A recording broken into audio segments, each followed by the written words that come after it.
हरिओम तत्सत। जन्म कुंडली विश्लेषण। इस वीडियो को देखने से पहले कुंडली कैसे देखते हैं वह वीडियो आपको भेजा गया है, उसे अवश्य देखें। और यह वृश्चिक लग्न की कुंडली है और सबसे पहले सूर्य से फलादेश प्रारंभ करते हैं। सूर्य इस कुंडली में 10वें भाव के स्वामी है, यानी पिता राज रोजगार के स्वामी है और पंचम भाव में विराजमान है। और अगर 10वें भाव के स्वामी सूर्य पंचम भाव में विराजमान है, यह तो बहुत अच्छा योग है, यानी कि विद्या बुद्धि संतान का श्रेष्ठ सुख प्राप्त होता है।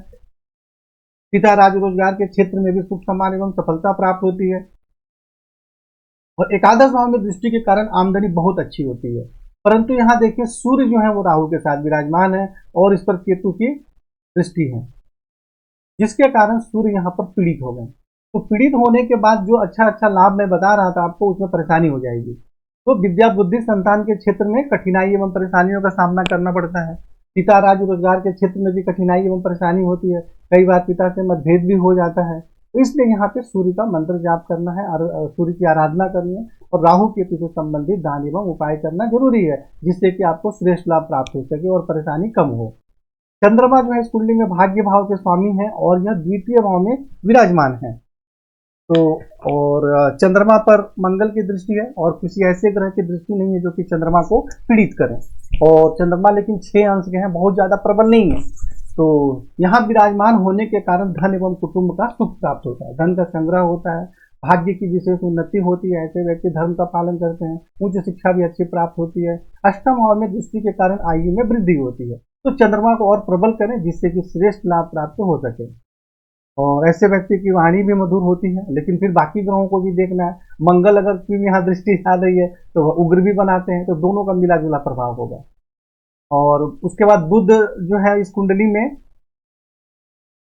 आय भाव के स्वामी है और अष्टम भाव के स्वामी है, यानी आयु के भी स्वामी है और आमदनी भाव के भी स्वामी है। चतुर्थ भाव में विराजमान है और बिल्कुल मजबूत स्थिति में 20 अंश के हैं और वक्री भी है।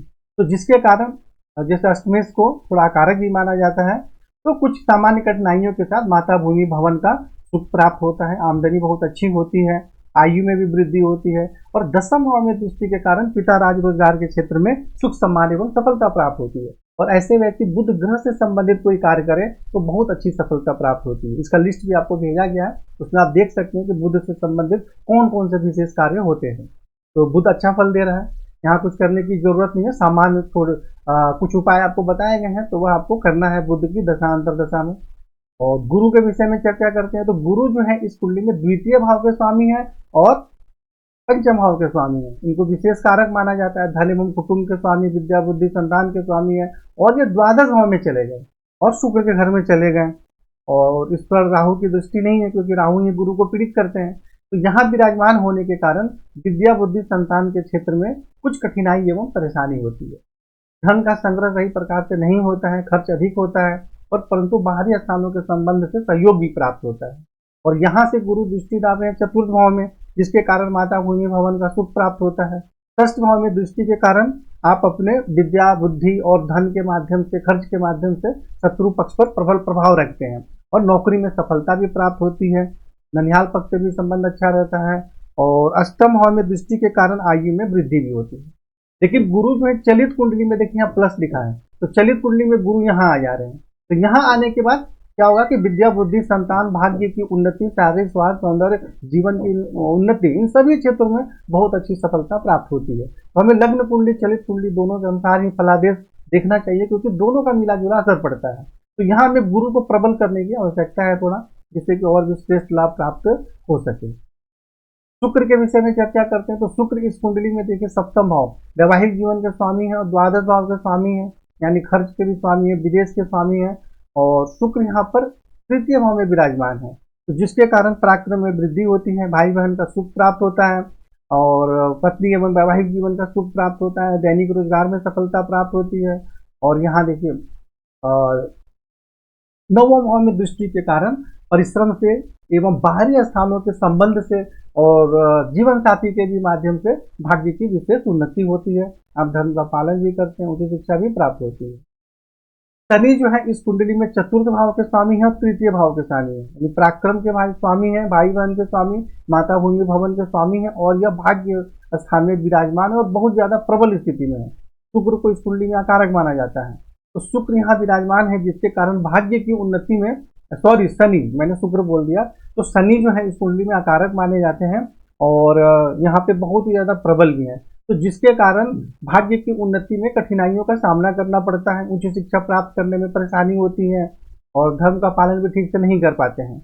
लेकिन यहाँ दृष्टि डालने के कारण एकादश भाव में जब दृष्टि डालते हैं तो आमदनी के क्षेत्र में बहुत अच्छी सफलता भी प्राप्त होती है। और तृतीय भाव में दृष्टि के कारण खुद के घर में देख रहे हैं तो पराक्रम में वृद्धि होती है, भाई बहन का सुख प्राप्त होता है।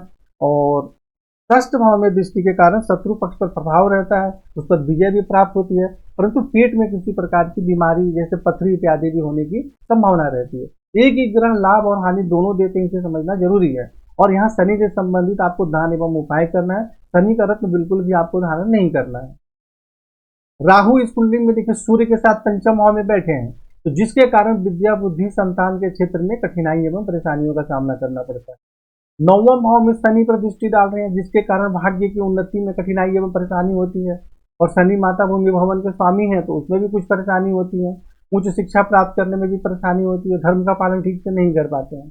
लेकिन यही राहु जब एकादश भाव में दृष्टि डालते हैं तो आमदनी बहुत अच्छी होती है। तो एक ही ग्रह लाभ और हानि दोनों देते हैं। और अपने मित्र राशि या शत्रु राशि में दृष्टि डालेंगे तो उसके अनुसार फलादेश होता है। लेकिन लग्न में जब राहु दृष्टि डालेंगे तो शारीरिक स्वास्थ्य सौंदर्य जीवन की उन्नति में कठिनाई एवं परेशानी होती है। तो राहु से संबंधित दान एवं उपाय करना अत्यंत ही आवश्यक है। और यहाँ सूर्य के साथ जब बैठे हैं तो पिता राज रोजगार के क्षेत्र में भी कठिनाई एवं परेशानी होती है, जो कि मैंने पहले बता दिया। तो राहु से संबंधित दान एवं उपाय लगातार करें जीवन में। केतु यहाँ विराजमान है, जिसके कारण कभी अचानक लाभ प्राप्त होता है तो अचानक नुकसान भी हो जाता है। और तृतीय भाव में दृष्टि के कारण पराक्रम में तो वृद्धि होती है, परंतु भाई बहन के सुख में परेशानी एवं मतभेद भी होता है।